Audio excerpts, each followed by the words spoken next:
Là donc le détecteur de fumée qui est livré dans cet emballage.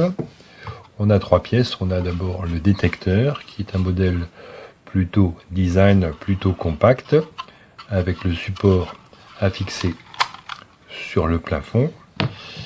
On a un manuel qui est très complet sur la détection de fumée et qui est en français et qui explique exactement comment l'installer et où l'installer dans des schémas très clairs, et un système de chevilles et de vis pour le fixer. Alors venons-en au détecteur. Ses caractéristiques sont une puissance sonore de 85 décibels puisque ça doit réveiller un dormeur en pleine nuit en cas de détection de fumée.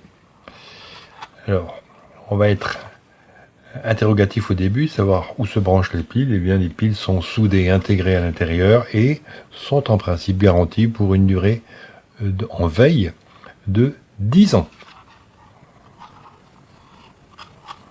Alors, dans 10 ans, il faudra se poser la question du remplacement. Alors, le détecteur de fumée ne fonctionne pas quand il n'est pas placé sur son support.